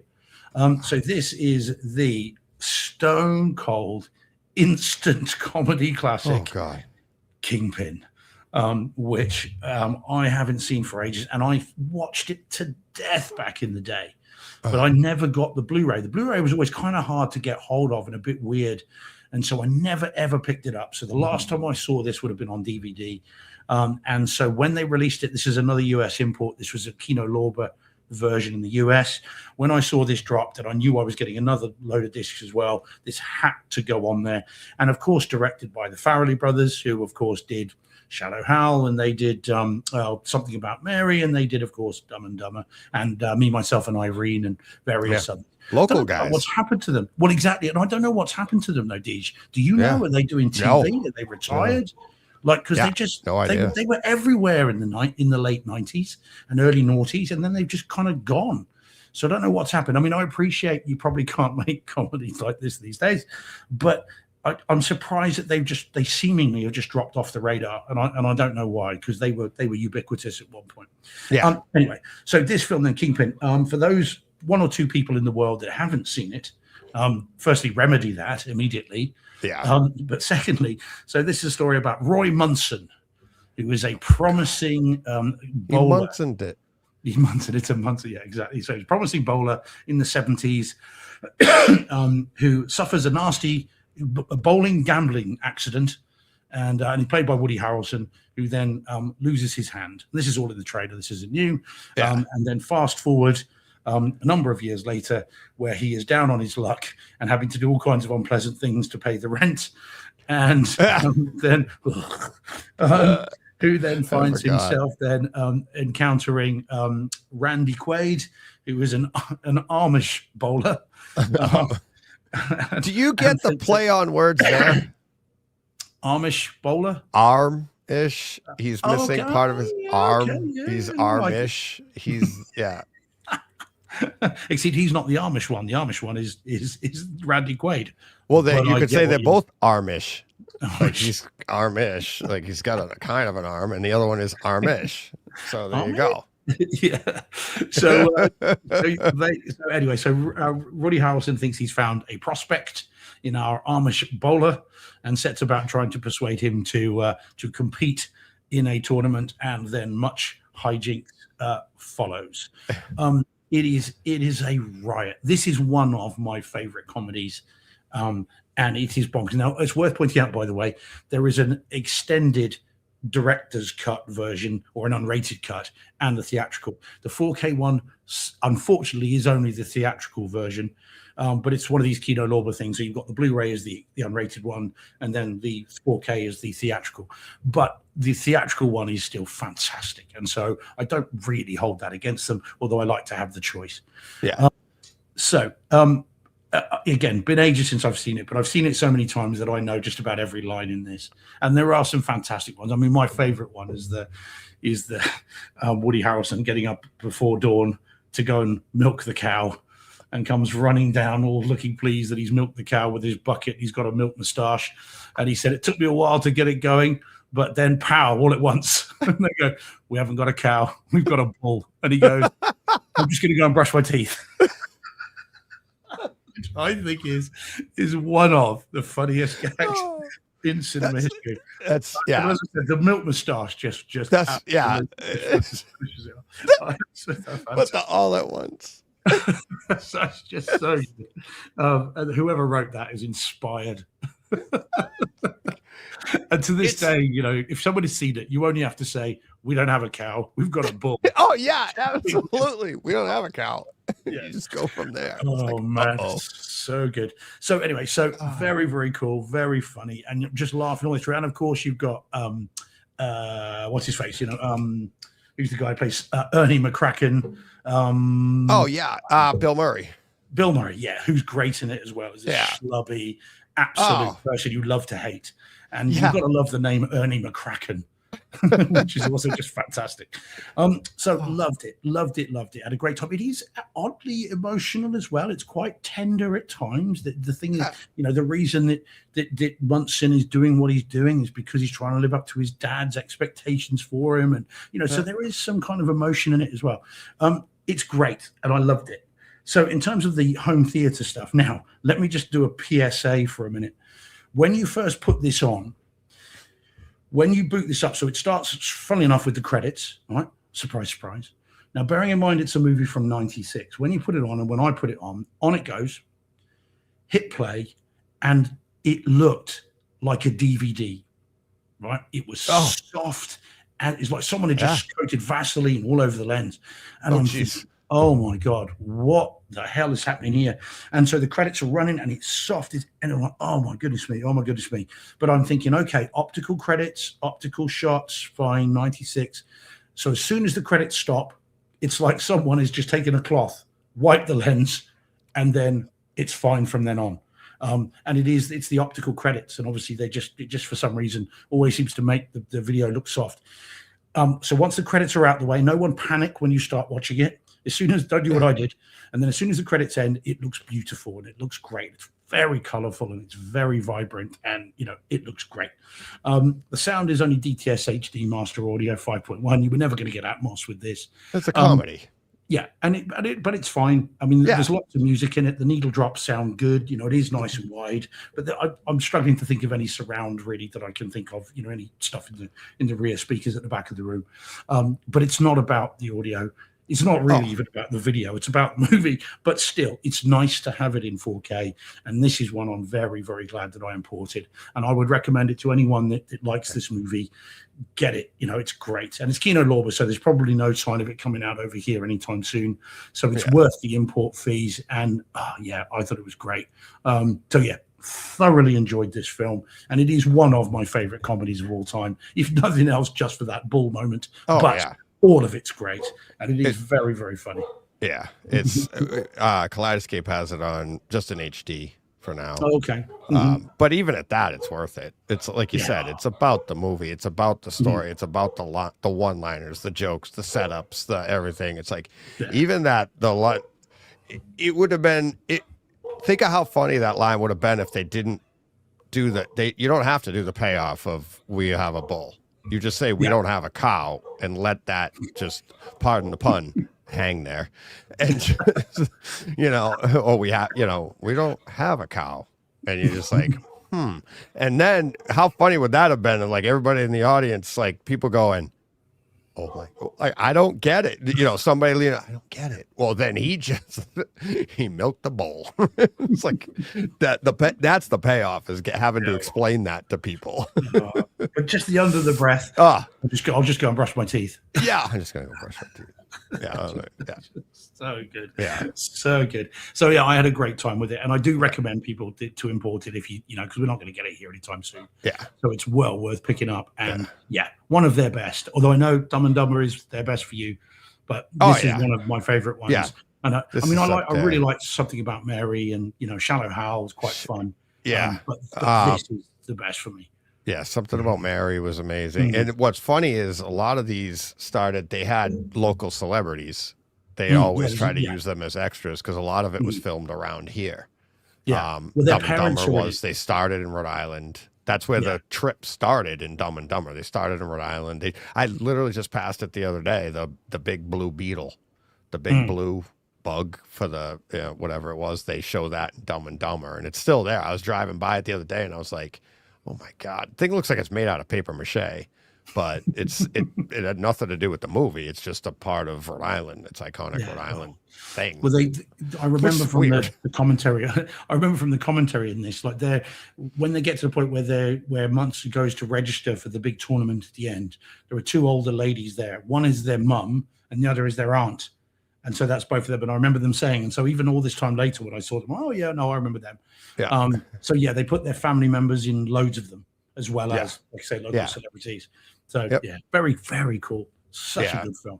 Yeah, it was funny knowing like some of the athletes that were supposed to be in it that are in it. Like Cam Neely is in it. He's now the president. Was he in Kingpin? He might have been in Kingpin, but he was in Dumb and Dumber. Cam Neely, who's now the president of the Boston Bruins, running the franchise, right? He was the truck driver that kicked in the door in the restroom, and he's who's the dead man that what? And it's like him, and he had the trucker hat on, wine 'em, dine 'em, whatever. He had that on. That was Cam Neely, and he kicks in. Yeah, that's Cam Neely. So he played a state trooper in another one. But yeah, so he was in it. I think some other sports athletes. There were definitely radio personalities. That pop up in different ones. But so some of them I would know, some of them I wouldn't. Yeah. But you could tell they're obviously someone very well known because of the way they shoot them. Yeah. This one, Kingpin. John Dennis, that was the first one he was in. John Dennis was the sports announcer, like radio announcer or whatever, at one of the matches, and he was reporting on it. He did a radio show with another guy, his sports radio show, Jerry Callahan, and then those two. So I think John Dennis was in this one first, and at the time he wasn't on the radio. He was just the sports guy for Channel 7 in our area. I think it was Channel 7, right? So he gets called to do this one by the Farrelly brothers. And then he ends up with a big radio show with Jerry Callahan, and they both end up in them as state troopers or different things in the background. It's always, but it's a great advertising thing for the local region because they get on their sports show and the Farrelly brothers come on and talk up the movie, so it's like, it was fun. All these are fun. So Paul just says in the chat, he says he thinks they're mainly working separately now. All right, so there's been a bit of a falling out by the sounds of it then. oh, maybe, Which or is a they just shame. wanted Yeah, to I go hope different ways. Yeah, could be, which is a shame Yeah. because as I said, they did some great they did ones. great stuff. Great yeah, stuff. Maybe really, they'll but do very something much soon. recommended. And if you do see it again, please let me know because Absolutely. It's so funny. So good. Yeah, so there we go. All very good. All right. What do we want to do? Do you want to Do you want to do another all-timer comedy? Oh Got another one yeah. there. You want to hit? Do you mind? Oh yeah. Surely you just. Oh, I like it. You yeah. can't be serious. Of course. Yeah. All right. Let's hit this one. Then we'll hit the one that we both saw that you deleted. Cool. That wasn't worth talking about. Sorry. Yeah. Well, it's good. It's good. All right. Here we go. Alrighty. So, so this is another one of the imported 4K discs. Another Kino Lorber release.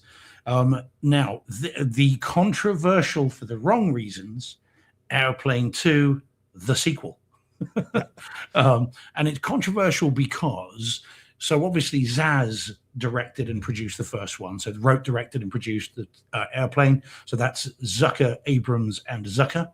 So when it came to do the sequel, Paramount said, we want another one. And Zaz said, why?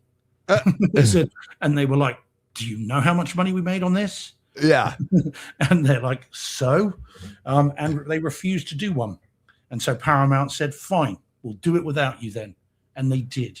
And so this film has nothing to do with Zaz whatsoever. And to this day, they had claimed to have never seen it. And they refused to watch it. Okay.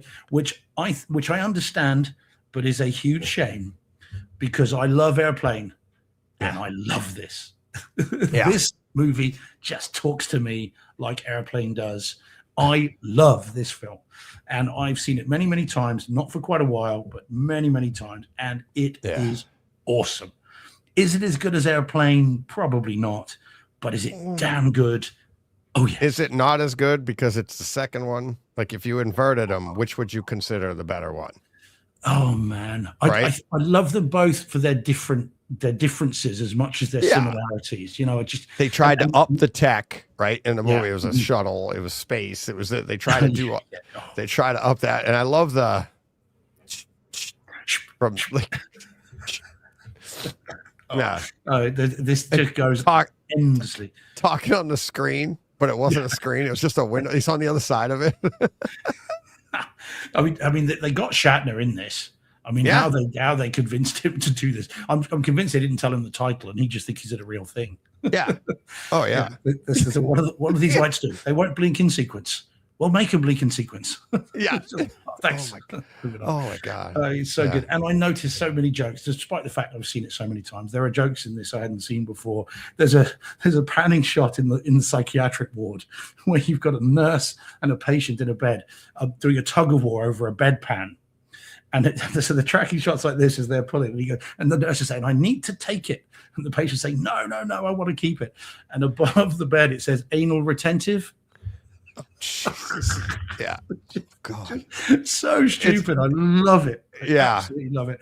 I gotta see that. And of course, there's a trial in this as well, which again is something that as a lawyer, I just get a kick out of. I love the psychiatrist on the stand and the prosecutor saying, can you give the court your impression of Mr. Stryker?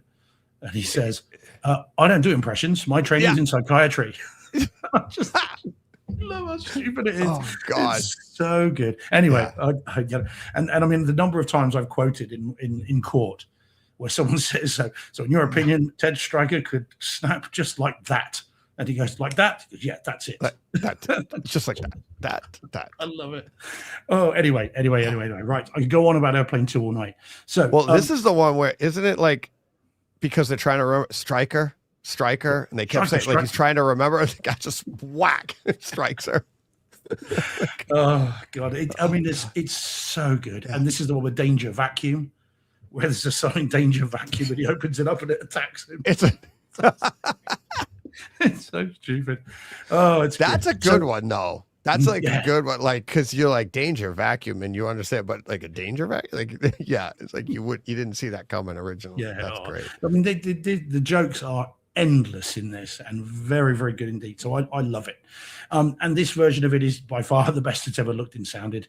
And this looks great all the way through. It's obviously done on a shoestring budget. It's a 185 movie, fills the screen. It's never looked as good as it has on this.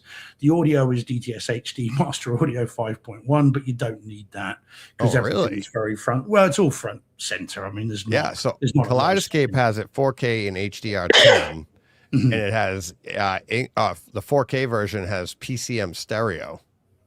Oh yeah, you've got both on this. You can and this one, the HD version has the DTS HD Master Audio stereo, so you don't even have a 5.1. Okay. Oh, on Airplane 2. Yeah, Airplane. What does that have? Airplane has 5.1 DTS Master Audio 5.1 in 4K HDR. You've got me questioning myself now, Deej. Let me have a look at. Well, actually, no, it'll be on the thing. It'll be on my comments because I do that always straight away. So. What have we got here? I can tell you right here on the screen. Seco DTS HD Master Audio. It's DTS Master Audio. It's just saying. So it's stereo. It is, no, it is 5.1. It is 5.1. It is. I would have put is it? Are you looking at it? Yeah, but you can choose. So you can choose between the stereo or the 5.1. I mean, not that it's going to really matter, but in this kind of film.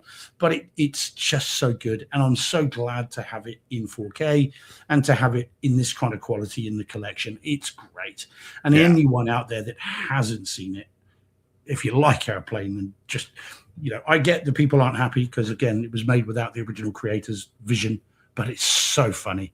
The gag rate in this is crazy. It's just nonstop. And unlike most films, most of these land, and they are funny, and just I think it's great. It speaks to my sense of humor. Very, very good indeed. So you're saying the jokes in Airplane 2 land and don't crash? Oh, very good. Yeah, there we go. Pun intended. Yes. Yeah. Nailed it. Wow. We rehearsed that forever. To the moon. To the moon. There you go. Oh, no, it's good. Yeah, really, really good. So all right, let's do the one that you've been itching to do then, Deej. Let's do this. Not really itching. It's the one that I tried to take in. I didn't take in all of it. Okay, well, I have, so I know. So talk about it. So we've got, here we go. And I did get comments from listeners when this came out. So let's, there we go. How to Train Your Dragon live action. Yep. And it is in, let's see, I have it on Kaleidoscape. It would be in, what is it? 4K, HDR, Dolby Vision. Atmos. And Atmos. I'm just double checking here because I want to make sure. Where did I download it? So, where's it go? I just want to make sure, just in case. I don't want to speak we don't want to get turn. How to? There we go. Live action. Yeah, Dolby Vision, Dolby Atmos, 4K, all of that good stuff. So How to Train Your Dragon live action. And I did get like I said, I did get comments. I remember, I think it was Johnny Speakers. It really enjoyed this. Said true to the original. He really enjoyed it. So thought the home theater aspect of it was really good too. And yeah, it is. It's, I thought picture first. I mean, the story is the story. It's the same story of How to Train Your Dragon. Identical. Yes. Identical. Right. And why would you change it? It's an incredible story. It's a great, example for kids. It's a great story. It's a, I mean, the entire thing. I love the movie. I thought I was going to like the movie when I first saw the original. And then once I saw it, I'm like, oh my God, the story itself makes it, an all time favorite. So, and the live action version, I was like, oh my God, Toothless. I couldn't wait for that scene. When you first meet him in person or in person, right? I couldn't wait to see how they CGI'd that, how it was going to, because obviously Toothless isn't live action. So spoilers for everybody. Didn't mean to ruin it. I did feel that the way they shot this, though, that even the people, I know they're live action, but they kind of looked CGI'd. Does that make sense? Did you find that? Did you see what I'm saying? Yeah, I think that. I mean, it's a lot of blue screen going on in this. I mean, Yeah. it's live action, but there's been lots of tinkering done, no doubt about it. Yeah. Mm-hmm. Yeah, and what's his name? Gerard Butler. I didn't know he was in this.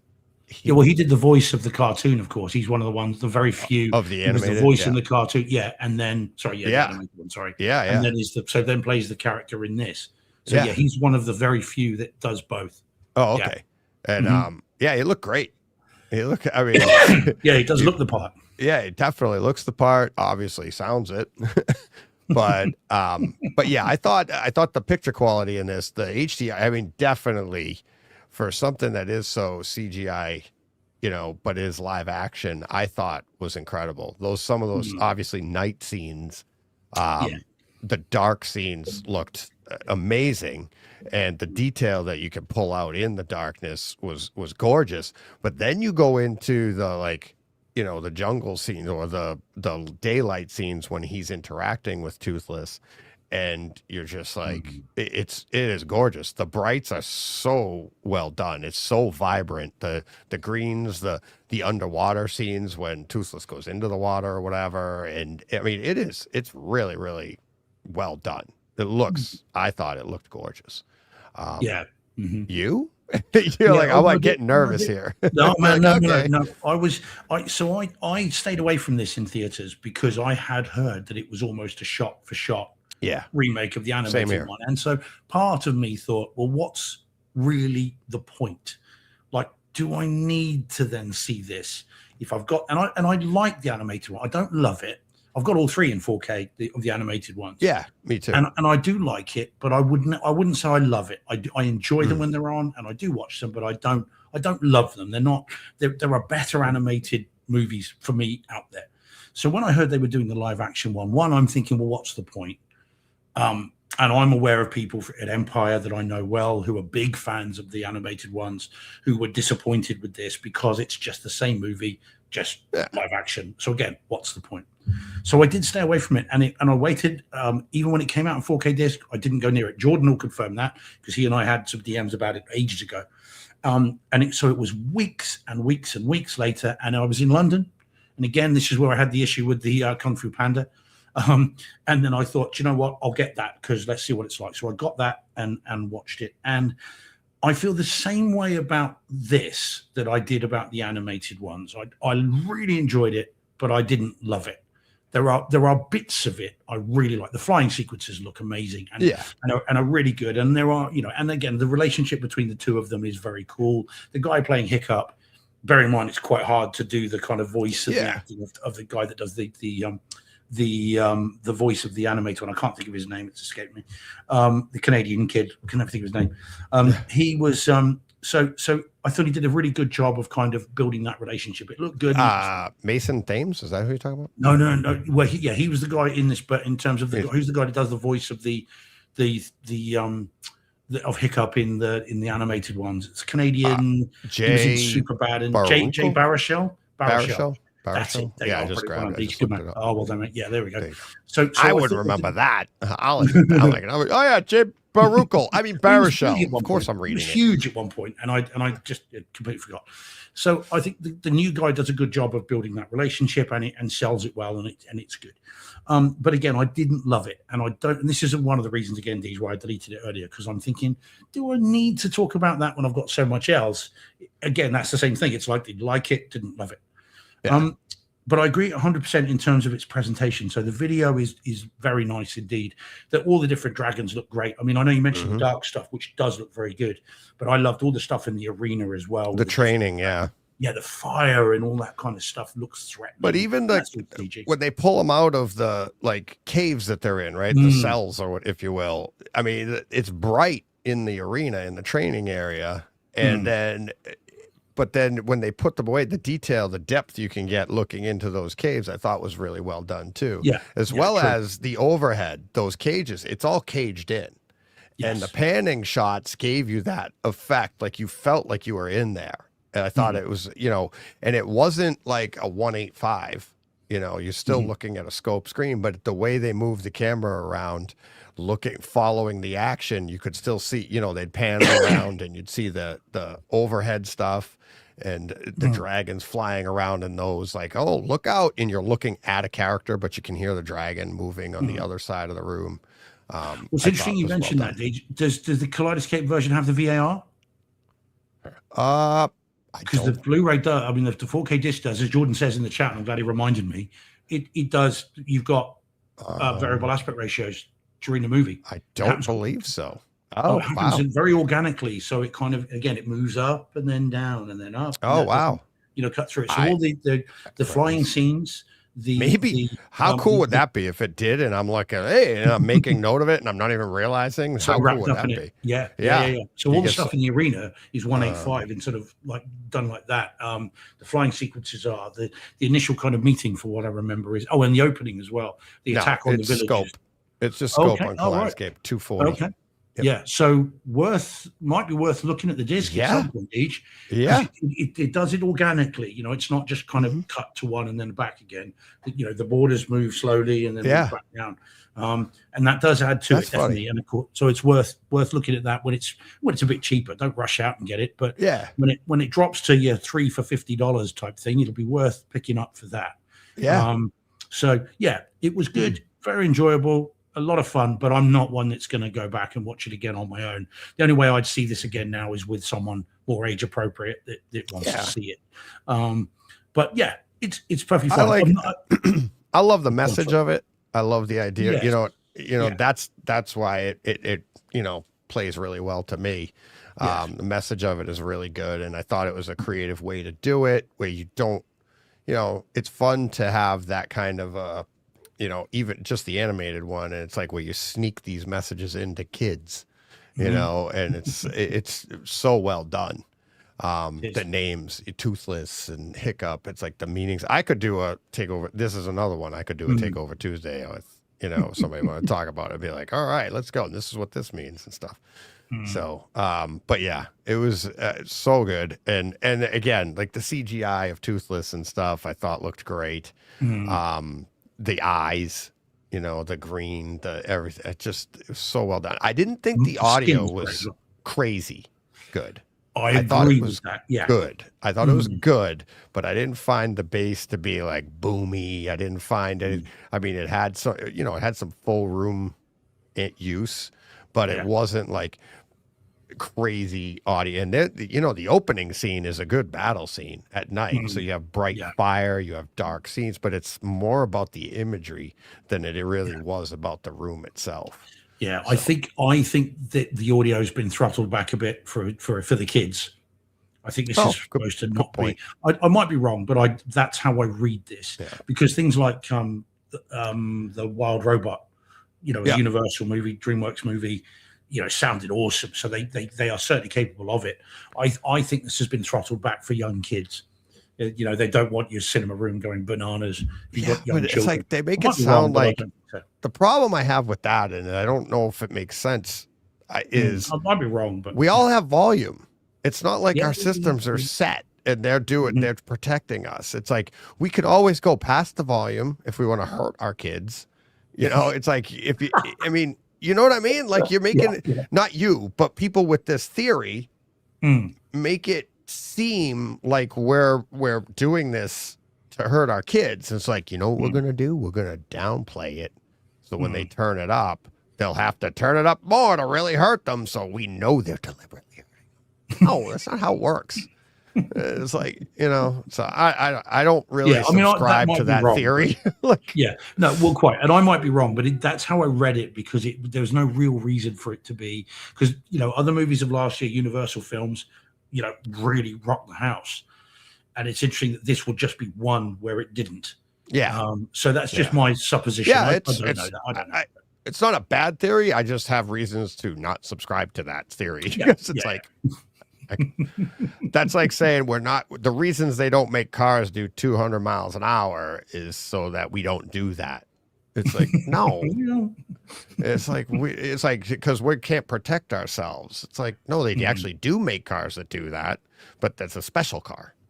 It's like, And it's like, and we all know how to not hit the gas that much. So yeah, wow, indeed. But there we go. All but right. it is good. It is good. Yeah, very good. Very good. I think it's very good. You think it's good. So there you go. All right. Beaker from the Muppets. Yeah, exactly. This ought to be interesting, Steve. We're only back at it in a few days. I know, but I've still got plenty. I know you do. I don't. So I do have, I mean, because, and hey, I'm just going to lean into this Patriots fan thing now that everybody knows I'm from New England and the Patriots are in the Super Bowl. And if you don't already like me, well, then you don't like me. Okay, that's fine. But if you already like me, you know I'm just having fun. But I have this Sunday off. It's like it's a no football this weekend for me. The following weekend, I will be watching football. I have a snowstorm coming on Sunday. So maybe, take the Sunday off from football and enjoy a couple of movies in the theater in between my shoveling and snow blowing chores that I've been given that, got to earn my keep here. So, hell yeah. I don't do dishes. No, that's not true. I do dishes. But so yeah, looking forward to let me see what I can take in. Yeah. Well, I've got 6 already. And I've still got, and I'm going to be watching a number. Yeah, already done, already seen. And then I've got, I reckon I can get 2 or 3 more in between now and Tuesday. Yeah. And hopefully something very cool coming from Canada. Oh, your delivery. Well, I say hopefully it's definitely coming. It's just a case of whether I'm going to get it in time and be able to watch them. Yeah. Is it something I have seen? I don't think you've seen any of these in 4K. Oh, don't think so. I'll tell you after the show because you can know, but it'll be a surprise for the listeners because there's no surprise to you because I put it in the shared album anyway. So I'll tell you afterwards. But for the listeners, I think there'll be some happy people when we get to talk about these because some of these are very cool. Yeah. All right, cool. I actually had a question. Maybe I should put it on a sticky note for next week. I had a question I saw from Twitter. I'll put it on a sticky note so I remember to ask you next week. Okay. It'll be on a sticky note. Sell cockatoo by koala. There's more. Watch out. And Steve Att's going to be like diving 3D. under There you go. Well, only if you have 3 of them. Fair enough. Well, quite otherwise, it's only the. Do not want to get it. I mean, if you got 2, should be at the circus. Or somewhere. Well, indeed. Yeah, oh, God. All right. Before we completely ruin what was an okay show. Quite clean show. Yeah. Let's get out of here. But yeah, thanks everybody for watching, listening, participation. Chat was amazing as always. And numbers, I mean, geez, we're looking at crazy numbers for a Thursday. Thank you very much. Yeah, let me look at it. What do we got? So YouTube's at 16. My X is 60 and yours is 4. That seems inverted. How did that happen? So, no, I don't know. Yeah, 80 people participating. And so thank you very much. Again, Tuesday, just so everyone knows. Yeah, Tuesday, everyone. Back at our normal time, Tuesday, 4 p.m. Eastern time, and then everywhere else around the world, whatever time here is, Eastern time here. All right. Thanks, patrons. Thank you very much. We will be back next week. Until then, you know what you got to do. Go push play. What he said. That's right.